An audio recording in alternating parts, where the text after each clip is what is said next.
कैसे हैं आप लोग। आज मैं फिर आप लोगों के बीच नंबर सिस्टम को लेकर के आया हूं और ये मेरा लेक्चर नंबर 2 है और नंबर सिस्टम इसमें पूरा बारीकी से सिखाऊंगा। जितने भी नंबर सिस्टम होंगे इसमें पूरा फुल डिटेल में बताऊंगा। आज का हमारा टॉपिक है सबसे पहले भाज्य संख्या, कंपोजिट नंबर। पहले हम लोग भाज्य संख्या को देखेंगे, फिर धीरे धीरे आगे बढ़ेंगे। चलिए आते हैं, देखते हैं भाज्य संख्या हमारा क्या होता है। एक से बड़ी वे सभी संख्याएं, एक से बड़ी वे सभी संख्याएं जो एक तथा स्वयं को छोड़कर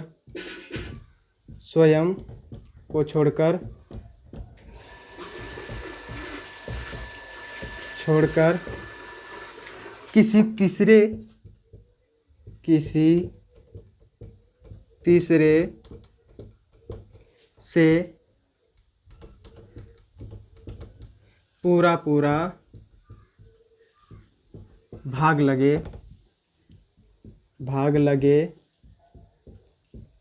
उसे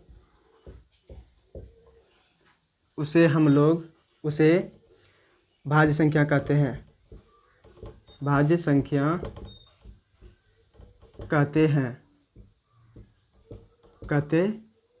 हैं। एक को छोड़कर, एक और अपने स्वयं को छोड़ करके किसी तीसरे से भाग लग करके पूरा कट जाए उसे हम लोग भाज्य संख्या कहते हैं। उदाहरण के तौर पर हम ले लेते हैं उदाहरण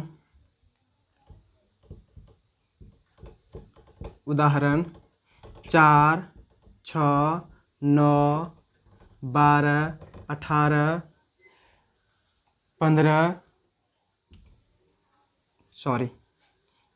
भी आएगा इसमें, 9, 12, 15, 18। ये सभी संख्याएं जो भी है एक और स्वयं को छोड़ करके किसी तीसरे से भाग लगे उसको हम लोग भाज्य संख्या कहते हैं, जिसको हम लोग इंग्लिश में कंपोजिट नंबर भी कहते हैं। अब हमारा आप लोग इसको उतार लीजिए। अब हमारा अगला टॉपिक आता है, अगले टॉपिक पर चलते हैं हम लोग। अब हमारा अगला टॉपिक है अभाज्य संख्या, जिसको हम लोग प्राइम नंबर भी कहते हैं। आइए हम लोग प्राइम नंबर को भी देखते हैं। प्राइम नंबर हमारा क्या होता है। एक से बड़ी वे सभी संख्या जो केवल एक से और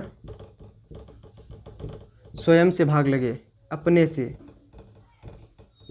से भाग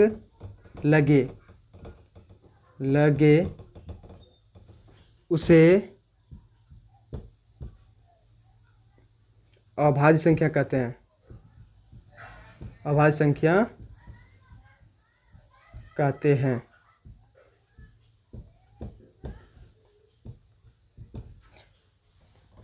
अभाज्य संख्या केवल एक और अपने से भाग लगता है, उसे हम लोग क्या कहते हैं, अभाज्य संख्या। आइए उदाहरण लेते हैं। उदाहरण के तौर पर उदाहरण लेते हैं, जैसे 1, 3, 5, 7, 11, 13। ये सभी अंक जो है कि एक और केवल अपने स्वयं से भाग लगेगा, उसको हम लोग अभाज्य संख्या कहते हैं। आप लोग इसे भी उतार लीजिए ताकि हम लोग अगले टॉपिक पर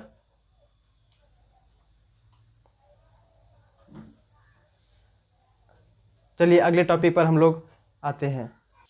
अब हमारा अगला टॉपिक है पूर्ण संख्या, जिसको हम लोग होल नंबर भी कहते हैं। पूर्ण संख्या को हम लोग देखते हैं। आइए, पूर्ण संख्या क्या होती है। 0 सहित, शून्य सहित प्राकृत संख्याओं के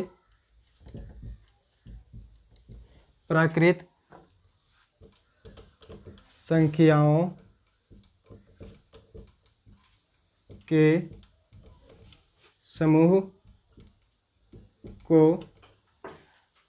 को पूर्ण संख्या कहते हैं। पूर्ण संख्या कहते हैं।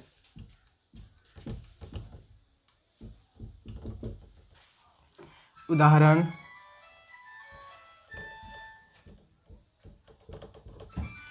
0, 1, 2, 3 से लेकर के अनंत तक।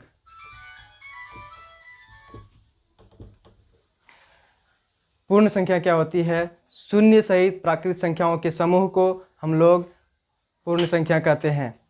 प्राकृत संख्या होती है 1, 2 से लेकर के अनंत तक गिनती की संख्या को हम लोग प्राकृत संख्या कहते हैं।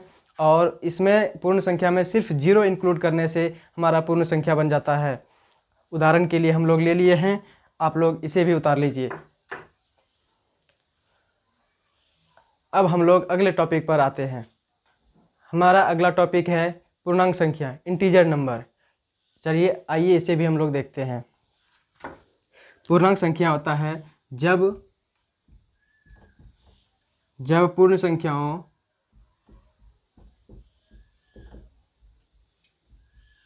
पूर्ण संख्याओं को धनात्मक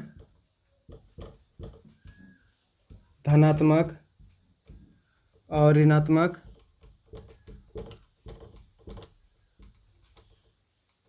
ऋणात्मक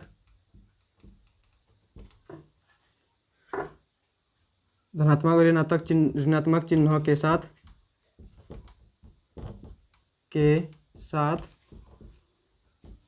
दर्शाया जाता है तो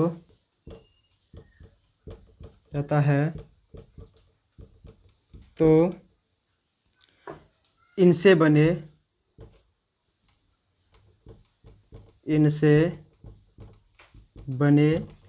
समुच्चय को पूर्णांक संख्या कहते हैं। पूर्णांक संख्या कहते हैं। पूर्णांक संख्या हम लोग उससे कहते हैं जिस पूर्ण संख्याओं को ऋणात्मक और धनात्मक संख्याओं से दर्शाया जा सके, उसे हम लोग पूर्णांक संख्या कहते हैं, इंटीजर नंबर कहते हैं। उदाहरण के तौर पर हम लोग लेते हैं उदाहरण माइनस से लेकर के -5, -4, -3, -2, -1, 0, 1, 2, 3, 4 इत्यादि। ऋणात्मक और धनात्मक संख्याओं को दर्शाया जा सके, उसे हम लोग पूर्णांक संख्या कहते हैं। आप लोग इसे भी उतार लीजिए ताकि हम लोग अगले टॉपिक पर आ सके। चलिए अगले टॉपिक पर आते हैं हम लोग। हमने उन सभी इंटीजर नंबर सिस्टम को देख लिया है जो कि विद्यासागर अंक गणित में प्रयोग होने वाले हैं, और ये मेरा लेक्चर नंबर 2 था। और जितने भी विद्यासागर अंक गणित में नंबर सिस्टम का प्रयोग होता है, उन सभी को मैंने यहाँ पर आप लोगों को बताया हूँ। आशा करता हूँ कि आप लोगों को ये वीडियो अच्छी लगी होगी, तो इसके लिए लाइक करें, सब्सक्राइब करें।